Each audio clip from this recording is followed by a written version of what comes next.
Hey, Hey, we're here. It's episode number 246 of our button show. What does this button do? and you just opened the curtains to reveal the beach scene. Oh my. Something's wrong with that scene. This was knocked out with the latest storm that went through. Nicole, we the were hur- not here. No, we were in Mexico. Pretty smart, huh? But look at that. That's a famous pier. We go out on that all the time. Yeah, and this is right. Yeah, I hope they fix it. I hope so too. Anyway, it's time for episode number 246 of our button show. It's an educational show about smartphones and technology with us geeks on tour. We like to start with something fast, but while we're here, if you're on YouTube, go ahead and subscribe. Please, we're getting close to 10,000 subscribers. Ron wanted me to mention that.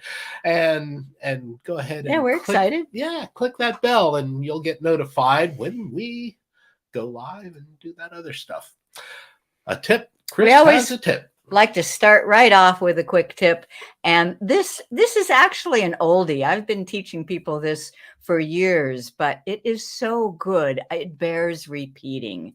Navigate to a photo using Google Photos.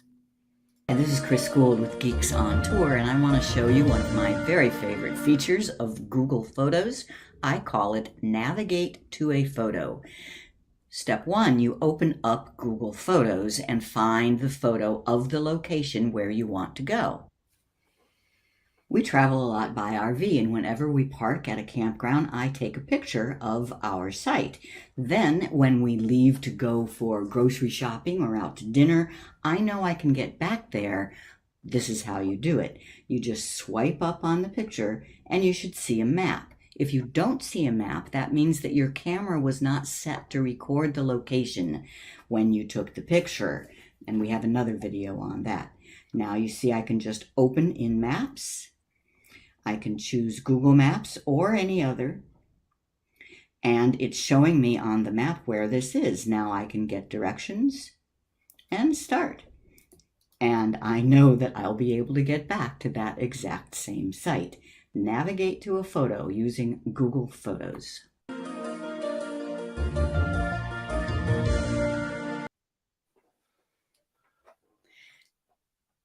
And I still use that all the time. Yeah. It's just the easiest. You want to be able to get back to a spot? Mm-hmm. Take a picture of it. You can get back to it by opening it in Google Photos and then opening the map. Okay. That's us. Hi, everyone. I'm Jim, and here together with my wife, Chris, we are Geeks on Tour. Do you think your smartphone is smarter than you? No doubt. And do you have questions about your smartphones or your tablets, and how do you learn about these amazing devices? Well, we are geeks. Yeah. Also known as propeller heads. Both Jim and I have been in computer training and support since the early 80s, but we are geeks who teach. And we think that the best way to learn is in bite-sized pieces on a regular basis. So we came up with this YouTube show. We pick a topic each time, and all of our content is collected on our website, geeksontour.com. Check it out. Okay, Chris, where are we now?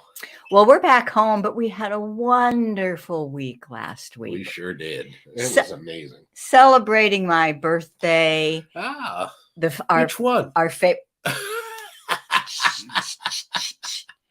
Well, no, here we go. Yes. Okay, I said we were in Cozumel 10 years ago. At the same resort. At the same resort to celebrate her 60th birthday. So we were back there last week to celebrate her, what, 62nd? 62nd. my 60th for the second time. How's that? We did have a good time. But it was gorgeous. We are scuba divers, and Cozumel is just one of the best places to go scuba diving. And this particular resort called Occidental is just gorgeous. So what's the story with this map, though? Yeah. Well, you tell them about that. These reservations are just crazy, and I don't know. I tried to make changes.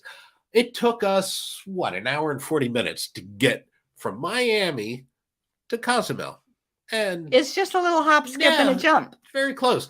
But the return trip, because of the way the reservations worked, and I tried, couldn't make the changes without really messing up or losing a lot of money, had to go through Dallas for an overnight and over to Charlotte for all day. All day, 11 hours. And then finally back home. And so it was 2 days, 2 hours to get there and 2 days to get back. Yeah, 2 hours, an hour and 40 minutes to get there and 33 hours to get back. Hey, it's all part of the experience. We ended up, I said, no, I have got to sleep. So we splurged and got a room at the Hyatt at the Dallas airport. And that was very nice. They have a great bar. And we also splurged in Charlotte and paid the day rate for the American Airlines lounge. And that was nice. That was really nice. Yeah, so wasn't bad experience. At all. Okay. I do want to say hi to our live viewers, and we have a bunch of them here today. So let's get to them first. Hey, Ron. And getting close, as you said, 10,000 subscribers. Please subscribe. It really does help us. Brentwood, California. Cool, Judy. Hey, Judy. Linda Barchman remembered. Tell us where you are there. Finger Lakes. Going to get some snow tonight. Ooh, no, thank you. No, thank you. Sunny at cool North Texas. Hi, North Jay. Texas. Yeah. Okay. Tucson. Near Dallas. Did we wave at you? I think we tried. Glastonbury. Hi, Tom. Chuck Parker, Burlington, Old Friendsbury, Victoria, BC. It's getting a little chilly up there. Watching, listening, Mission, Texas. And dense fog in. That's in Oregon, I think. The Willamette Valley of Bill's Oregon, in Oregon. I believe so. Yeah, okay. If everybody's there. Yeah. All right, a lot of people watching. Just go ahead and click. Hey, Julie. Julie, one of our dive buddies. She's been to Cozumel, I'm sure. And my main dive buddy for many years from Long Beach Island. Hey, Jimmy. Hey, Jimmy. Good to see you, sir. I see Detlef from Berlin. Okay. Good to see you. Reminding folks that Chris has a specialization. She is a platinum level product expert for Google Photos. She wrote this book, and if you're into Google Photos, I think you should be. You want this book? You want this book for sure. Our premium members make this possible. Join and become a member. And if you are a premium member, one of the perks is you get access to the Learn Google Photos book in PDF version on our website. Just go to our website. You will need to be logged in as a premium member. Then click on tutorials and ebooks. You will see the Learn Google Photos book there. Another great benefit of premium membership is the Backstage Pass. Right after this show live, we will have a Zoom meeting with our members, premium members. They get a link, or you should get a link in an email that Chris sent out this morning. It's also on our website, geeksontour.com, on the member login page. Good? Yep, good. Bye, so we're ready for our HodgePodge, and this is a real HodgePodge today. But since we are travelers, most of the tips that we think are cool are especially beneficial to travelers. So that's what we're doing. And this first one is specifically about scuba diving. Right. And because we are scuba divers, well, that's one of the things that got us together Absolutely. Many years ago was travel, scuba diving, and technology. And back then it was computers before smartphones, but we were both into that stuff. Geeks we are. Both of us have been scuba diving long before we met each other, and we figured out that we have over 500 dives as dive buddies. Together. So we love scuba diving. And she's a really good buddy. And sorry, Jimmy. Ditto. Okay, so I got a smartwatch this past spring. It's a Garmin, and it's the Descent G1 Solar. It's $100 more than the regular one. For the solar, I don't think it's worth it, but I got it. Anyway, it is a great dive computer, and it's a smartwatch. So it Yeah, you get your combines, text messages yeah, on it. right, And and notifications, things like that. And it has a whole lot of really cool fitness tracking functionality, like a Fitbit.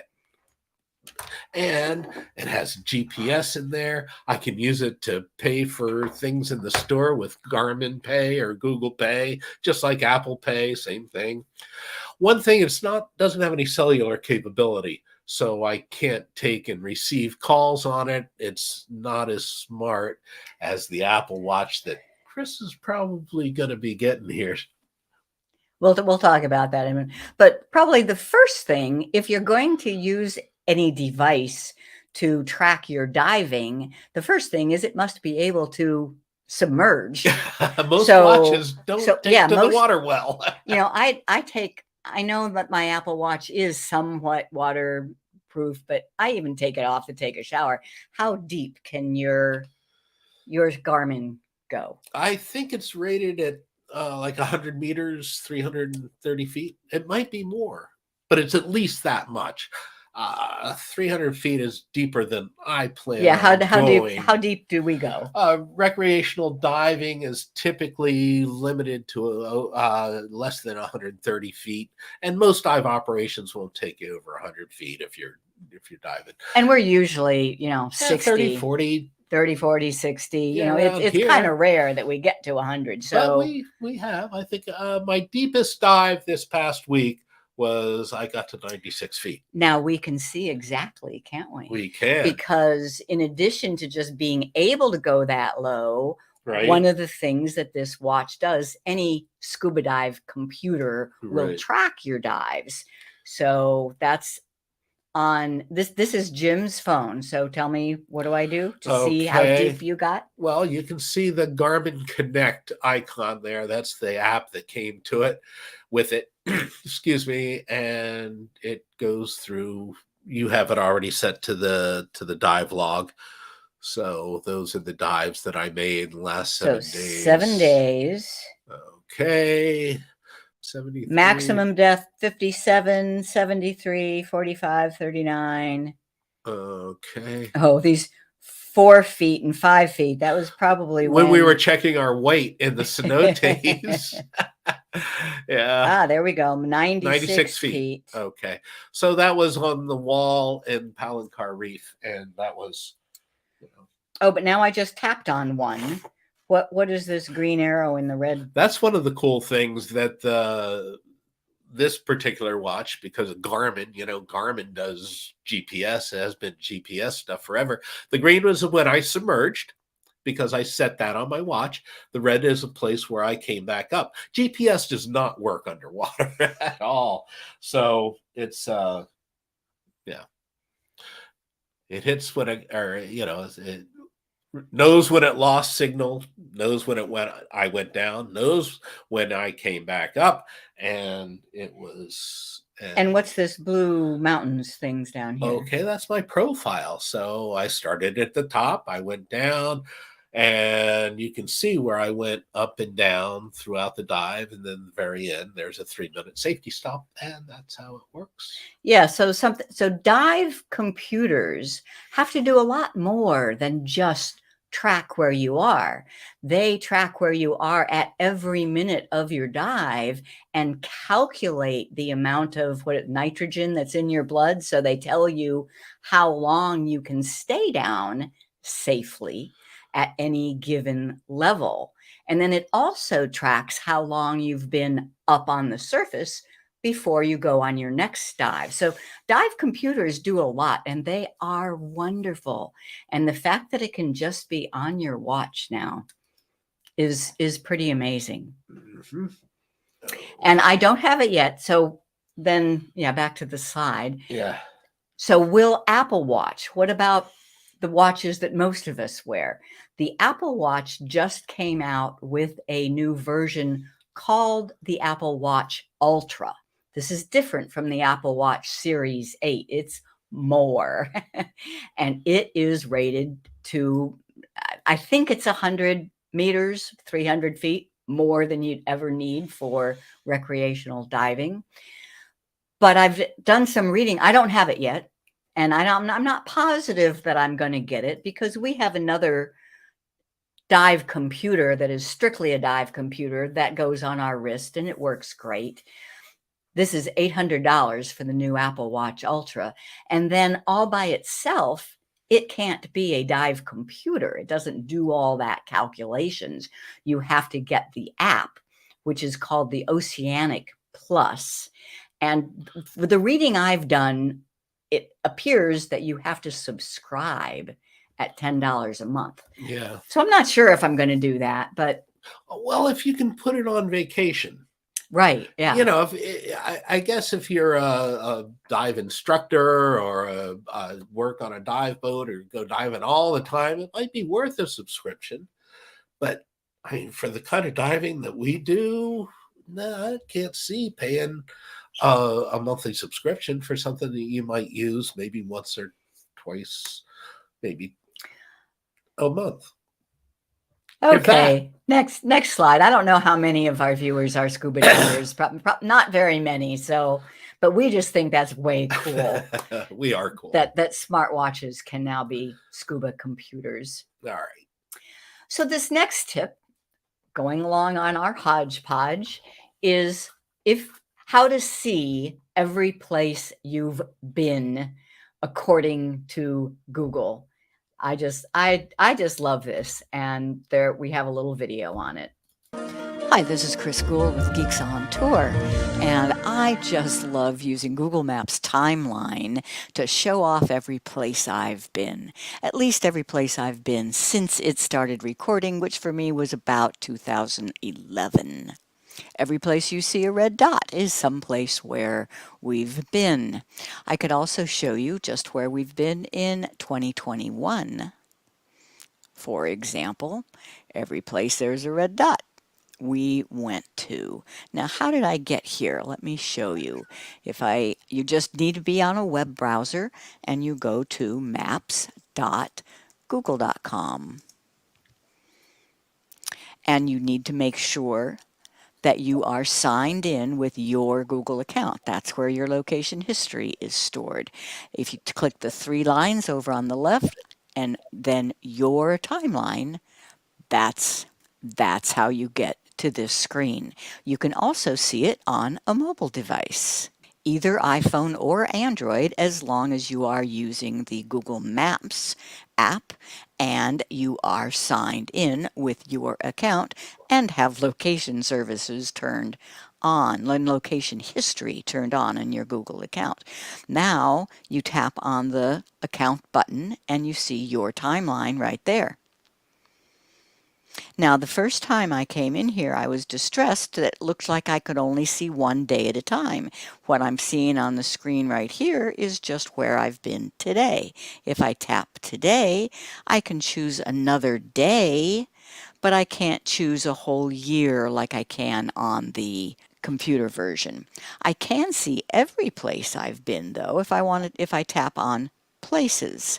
It's exactly what it shows you, 2,712 places. This is looking a little more like the version on the computer. I could also choose cities. Or world just puts one marker for each country that we've been in. So that is Google Maps timeline, how to see every place you've been. There's a lot more to know about timeline. And in fact, we did a whole episode of this What Does This Button Show? What Does This Button Do? Show. Episode 221 talked about both timeline and street view. And you'll learn a lot more if you go and review episode 221. You can do that by just going to our website. Where's that? Geeksontour.com. You want to show this? Yeah, sure. What is that? So geeksontour.com, and under YouTube show, and every single episode is listed here. You could search for timeline, or I just told you it was episode 221. So you just scroll down until you get to 221 and Google Maps, Hidden Features, Street View, and Timeline. When you click on that, anybody can watch the whole hour-long video straight from YouTube, but Geeks on Tour members, if you log in, you'll get detailed notes as well.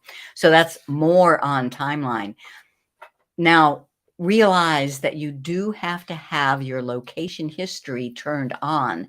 Google considers this a privacy issue, so it is off by default. If you have never gone to your Google account and looked at your privacy settings and turned on location history, then you will not see a timeline. And that's up to you. You can turn it off and on whenever you want.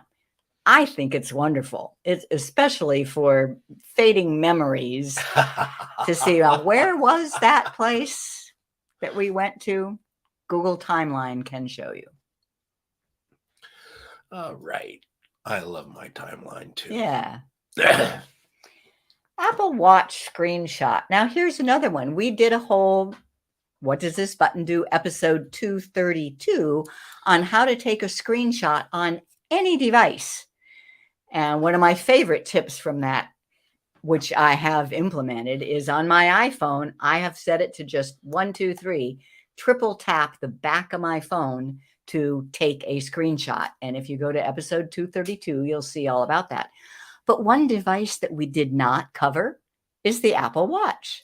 So that what you're seeing on the slide there, where it says turn off sleep focus, I just thought that was fun. My watch, when we had to get up early to go catch a flight, my watch beeped at me and said, "It looks like you're awake." I thought that was fun. I wanted to have a screenshot of that to put in my photo album. So how do I do that? I'm gonna show you. So here is my Apple Watch, and let's say that I want to brag to people who are up north and it's getting snowy that we are at 86 degrees and all day long it's going to be sunny and 86, 85, 83, 81. How do I take a screenshot? Well, there's actually two buttons. And just like most devices, you press both of the buttons. This one is called the digital crown. That round one is called the digital crown. And then this kind of flat one is just called the side button. So I'm going to first get the screen up. I'm going to press both of them at once and let go and see how it blinked white. I had a little bit of trouble this beginning with because a lot of devices, you're supposed to press two buttons and kind of hold them for a second. That does not work on the Apple Watch. You have to press, just punch them and let go. One thing I read said hold down on one and then just press the other, but that hasn't worked for me either. I press both of them quickly. Where does that photo go? It goes to it goes to my phone because the Apple Watch and the phone are connected. And they're both Apple devices. And if you don't use Google Photos, then you would just look in your photos and there is the screenshot I just took. But if you do use Google Photos, you will see it there as well. There's the screenshot I just took. So pretty cool. Very cool. Anything that you see on your watch, you can take a screenshot of. Okay, our next slide is about questions, but I don't see any questions yet. Come on, guys. Oh. You'll come up with something. I know you will. Oh, I like Jolin says, I love your timeline. And yes, it is definitely brag worthy, isn't it? We travel a lot. Yes, we do. And we're only getting started. So, okay. Remove object from a photo. Now, this is for anybody who take photos, but we find that people who travel take a lot more photos than other people. So the picture on the top is the original. It was just a beautiful day in Cozumel, and we were on a dive boat. I think scuba tanks kind of give you the idea that we're on a dive boat, calm waters, but there's big pole in the middle. I want to get rid of that pole to do the bottom picture. Now, you may have heard about the Pixel phone's magic eraser. Now, this is There. too many attempts. Face lock disabled. There we go. Okay. All right. So this is Jim's Pixel, not my phone, Jim's Pixel. That's why she can't open it. This does not work on my phone. Even though I have Google Photos, it's only the Pixel that has this Google Photos feature called Magic Eraser. It's cool, though. So I open up Google Photos, I find that photo, and I edit it. Tap on the edit button. And it's a tool. So I scroll over to Tools, and there is Magic Eraser. And what you have to do, you have to kind of rub along what you want to erase. And I did not do that very good. You might have to kind of circle it. Okay, so I will undo that. And it says zoom in for better accuracy. Okay. So I'll kind of, go like so? Yeah. And I still didn't get it all. But you can see where it's getting better. Okay.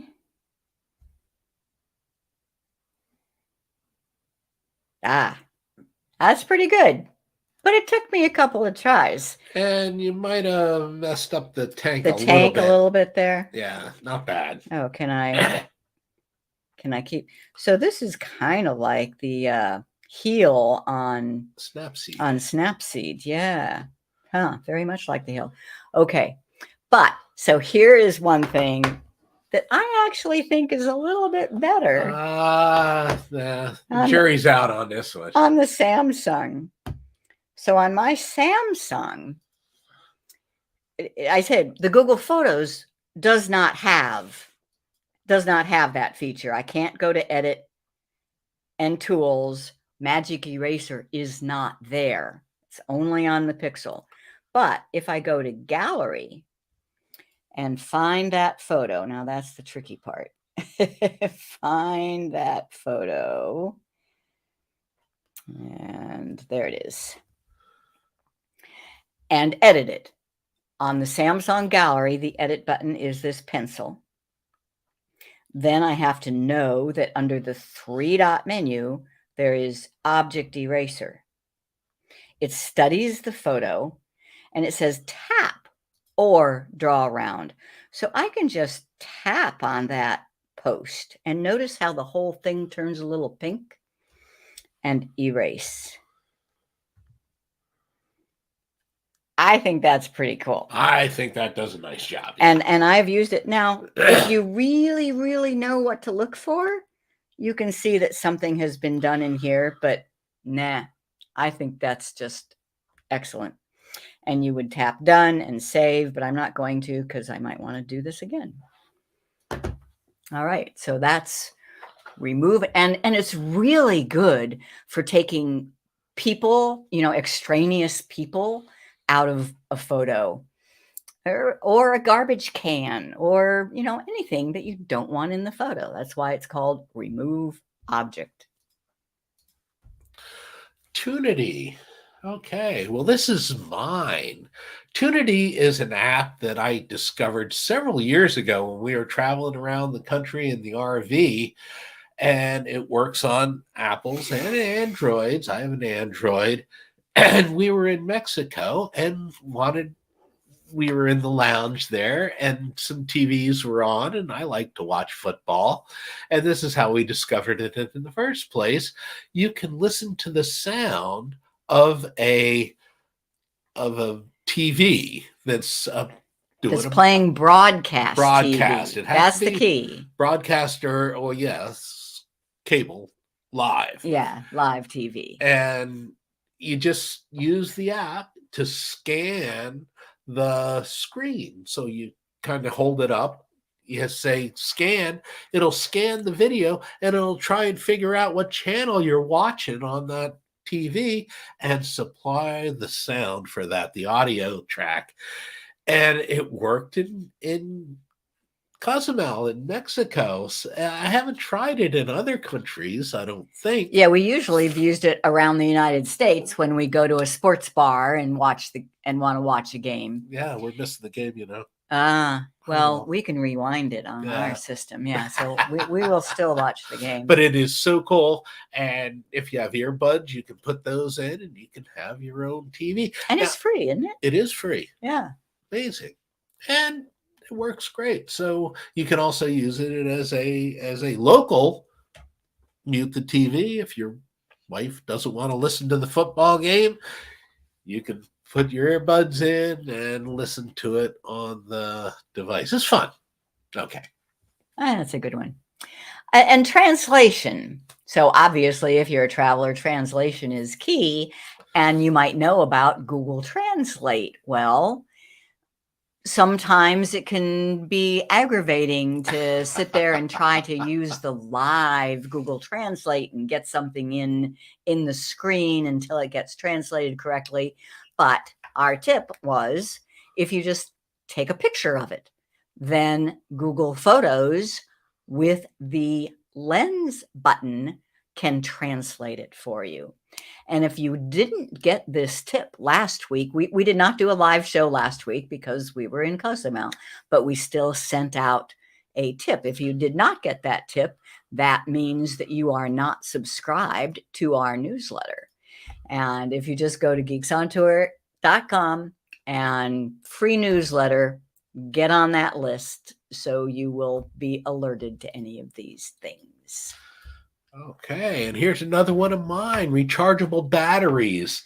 I have been looking at and using rechargeable batteries for years, alkaline batteries because I don't like the disposable, just throwing these things into the dumpster after they're used or they've gone bad. Really, that's a bad thing. Right. So I got these batteries. I found them just as an ad. I didn't buy these on Amazon.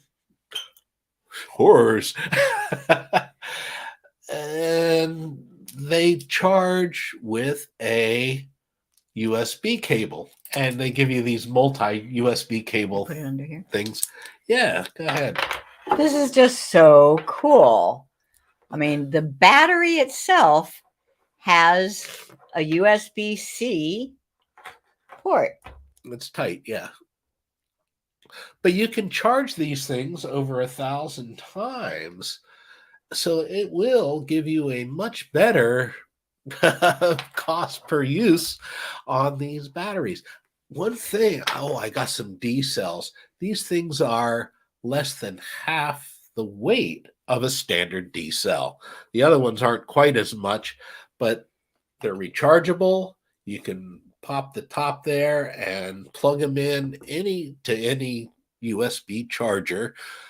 The bigger batteries will use either a C or a micro USB.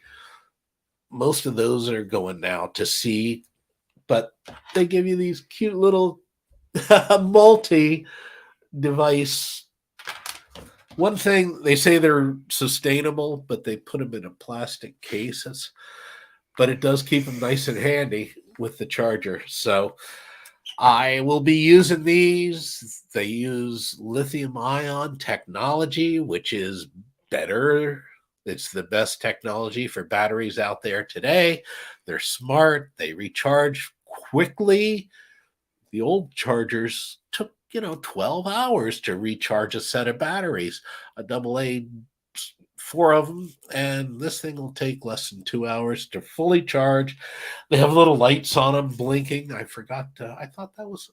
We must have changed the slideshow. Anyway, I had they blink when they're charging. It's really kind of pretty, and when they're solid, they're charged. Okay. Rechargeable batteries save weight, save space in your and not garbage. not have to worry about running out Right, and they of batteries right. as you're traveling to remote places. Another cool thing is they don't leak. One of the problems with alkaline batteries, especially some of the things that I use them for, is they're not being used for a while. They sit for a long time. They can leak. They can corrode. And so these things, even they don't. So that's cool. I was going to say one other thing. And this cute little charging cable could be used for other things as well. Oh, too. sure. It's just a C. Right. And you could charge the batteries without the special cable that came with too. Oh, sure. You can use a standard cable and you can charge them from a battery that you have. Yeah. You can charge them from the laptop. You can charge them from a wall wart that you plug in. So anywhere you have USB, you have a charger. So you don't have to worry about, gosh, we have brilliant. chargers. Just brilliant. Yeah. And there are other companies. I found this Pale Blue Earth company. They seem to be good, but I did find some later on. Oh, and I know you told me that one of your main needs was for the thermometer in our RV refrigerator, so it needed to be able to stay in the cold. Right. So these things have a wide temperature range that they'll operate in, from very cold to pretty hot. You don't want to burn them up, but they'll do a nice job anyway. Okay. We just have a couple more HodgePodge tips. Yeah. This one comes from having been on an airplane recently, several of them, and they all have different ways of being able to watch movies. The last one, though, on the American Airlines, there was no seat back screen at all. You had to use your own device. So you need to connect to their Wi-Fi. And here's just a quick little video on how that works. Hi, this is Chris Gould with Geeks on Tour, and we were on an American Airlines flight this week, and I wanted to watch a movie. This plane didn't have the seat back screen. You're expected to use your own device, so you need to connect to the plane's Wi-Fi. Here's how you do it. On either Android or iPhone, find your settings for Wi-Fi. On my phone, it's under Connections. Turn Wi-Fi on, and then you should see the name of the in-flight network. Click on it, but that's not all. You'll see it says sign in to the network. So click on that again to sign in and read the instructions. It says to copy the URL, in this case, and paste it into your browser. So I copied it, I opened my Chrome browser, and I paste that URL in. Other airlines might have different. You have to read the instructions. Realize that this does not give you internet access. It's just access to the plane's entertainment system. If you click the option for Get Online, you'll have to pay some money for that. And that's it. Once it goes to that URL, you see your entertainment options. There's usually some pretty good movies on these flights. I enjoy it.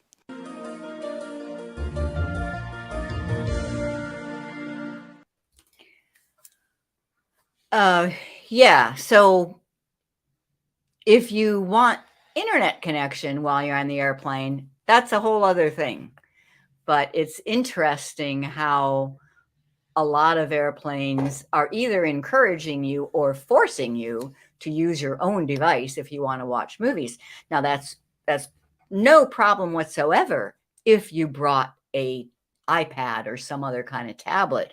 Watching a movie on this size screen. Yeah, it's kind of small. My Pixel was okay, but it's still not bad. No, yeah. I have a big screen, so But you do have to remember to bring some way to listen, because you don't want to have the speakers, you can't do that when there's people on either side of you, which there always is anymore. Yeah. These flights are full. All right.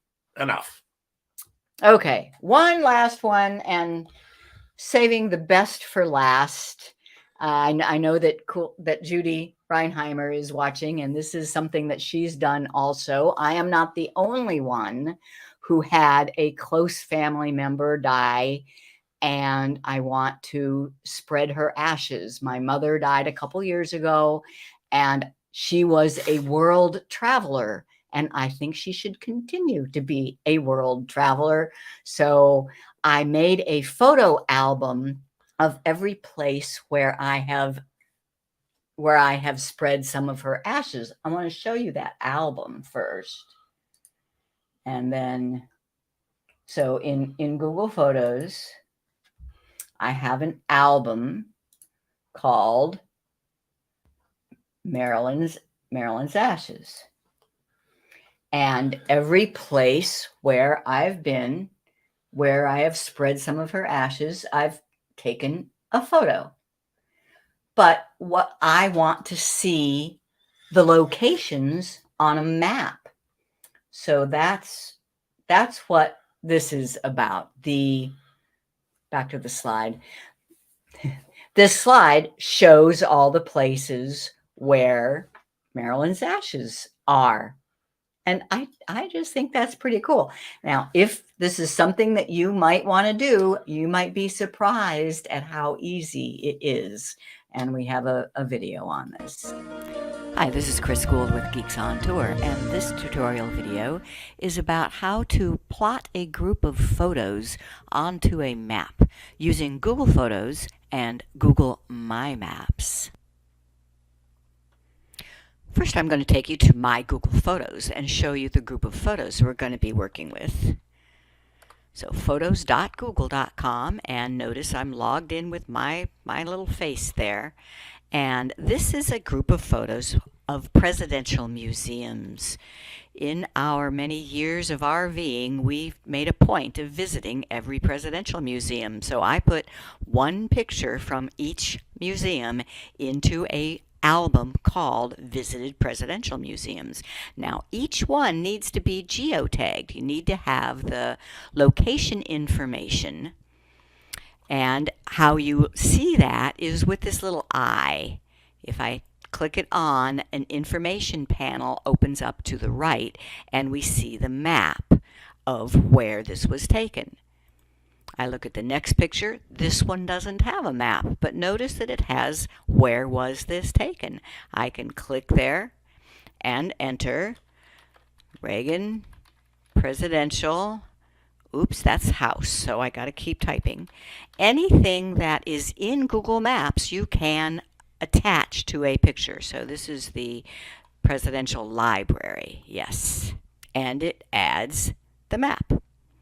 Check to make sure all of your photos have a map, and that means that they were either taken by a smartphone that automatically includes the location information, or you added it with something like the tool available in Google Maps. Google Photos. All right, so now we need to go to our mapping software, and that is called Google My Maps. There are several different ways to get to it, but I like going directly. So it's mymaps.google.com. Make sure to add that, or you might be at a different My Maps site. Notice I am still logged in with my same account. So one account gets you into all services of Google, My Maps, and My Photos. And let's create a new map. And we're going to call this one Presidential Museums.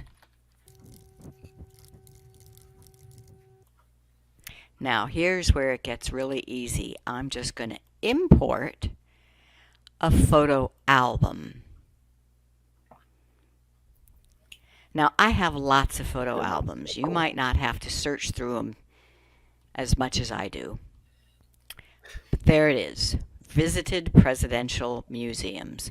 I just click on that, and now I do need to select each picture.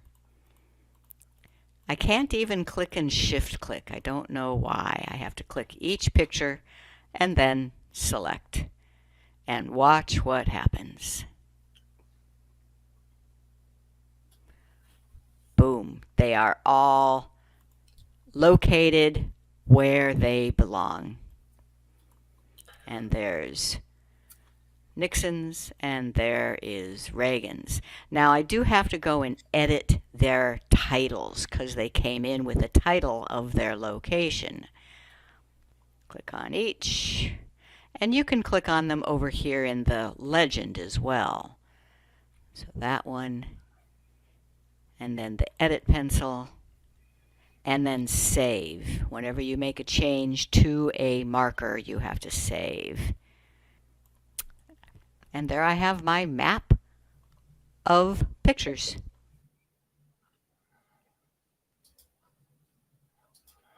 Oh, there's no sound at the end of that one. I got lost. It didn't end with our little music. Yeah, that one was a while ago. Yeah. Okay. It's an oldie but a goodie. And it still works the same.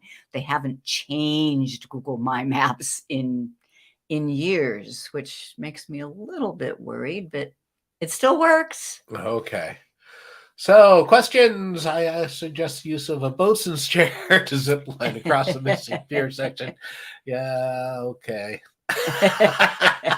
How do you password protect a Google Doc?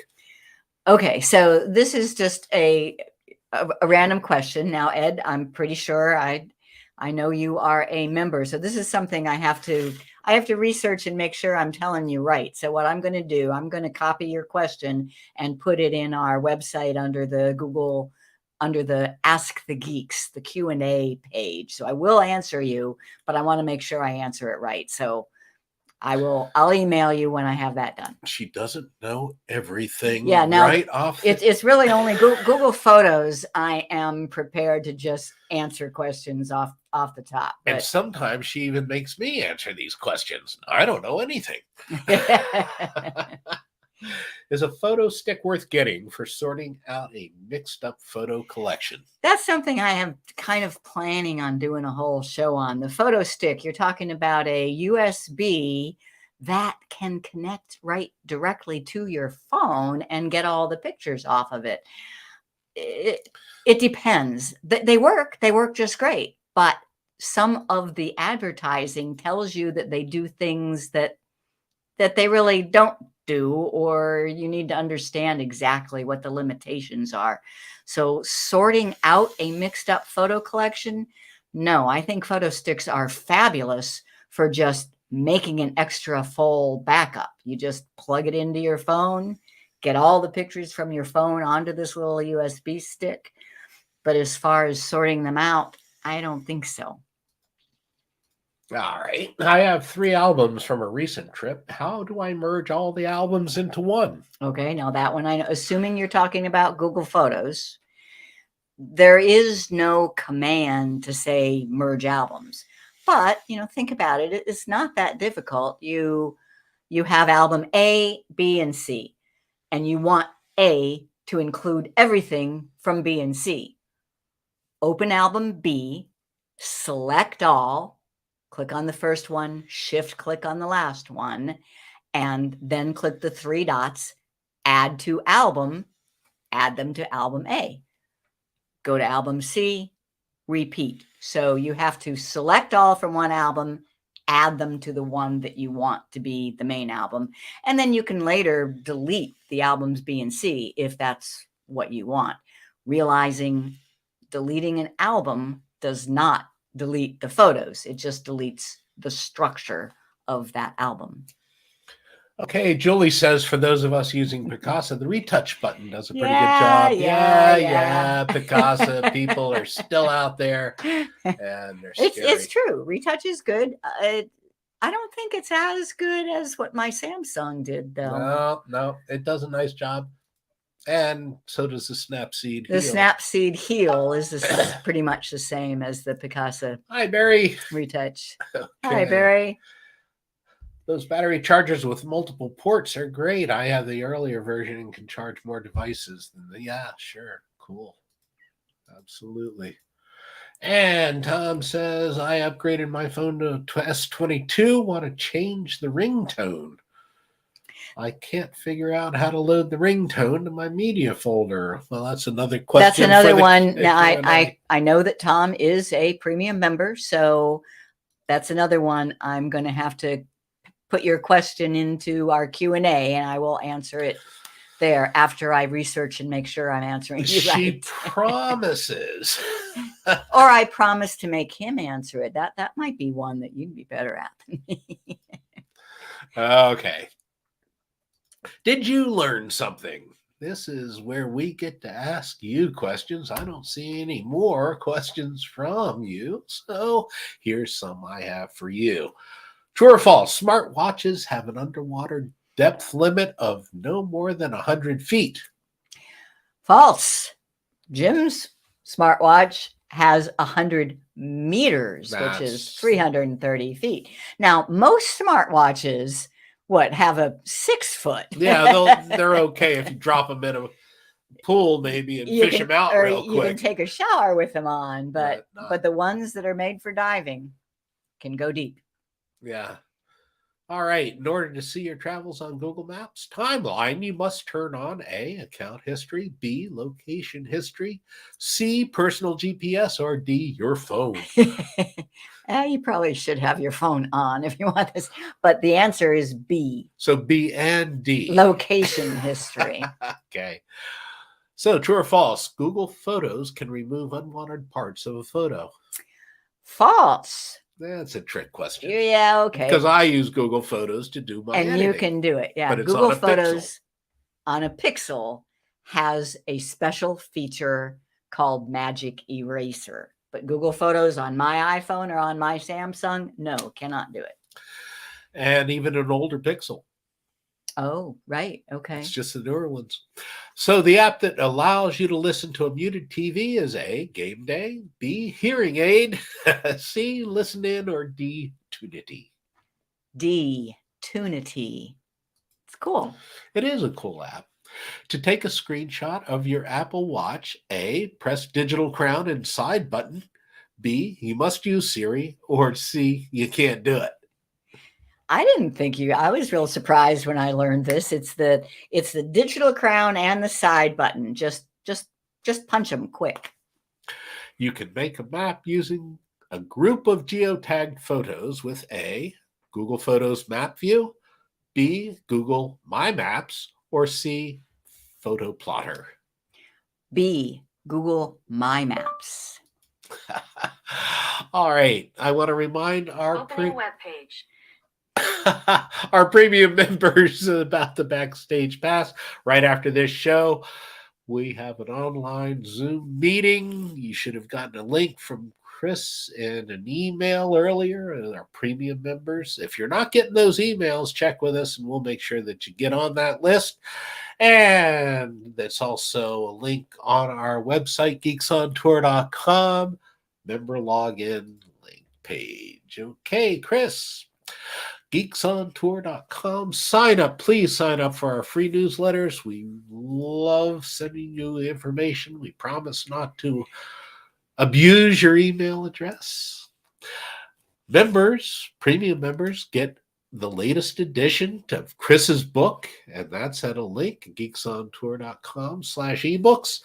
Become a premium member, Geeks on Tour. Subscribe to this channel. Like us on Facebook. Do all those things. What's the webpage that lists all of our YouTube shows? geeksontour.com, and the menu item is YouTube show. You'll see all 246 now episodes listed there, and you can search and watch any of them. Okay, cool. The webpage that lists all of our recent newsletters. You can go all the way back. Yeah, to 2007, I think. geeksontour.com, and the menu item is blogs and news. You will find newsletters. That's our monthly newsletter under there. All right. Why do people pay $58 a year to join Geeks on Tour? Our member benefits include asking us questions, any question you want, on the Ask the Geeks Q&A page. The Backstage Pass, which is just for members only, Zoom meetings where you can continue the conversation, access to hundreds of Show Me videos and ebooks, not hundreds of ebooks, a few ebooks. Get the written notes. I write up detailed notes of these What Does This Button Do shows. And some people say thank you just by becoming a member. They say thank you for all the stuff we do for free. And we thank you. Okay. Whoops. Missed it. There it is. So become a member at geeksontour.com. Backstage Pass is coming up in just a few minutes. I'm Jim. I'm Chris. And we're Geeks on Tour. Pay attention. We'll do this again. Not next week, though. We're going to be on a cruise. I know. More research, right? Right. We need to tell you a bit about how cruise Wi-Fi works. And it's changing all the time and hopefully getting better and better. Oh, does that mean we can write this off? We'll have to talk to the accountant about that. But we will see you next time on What Does This Button Do? Thanks for watching.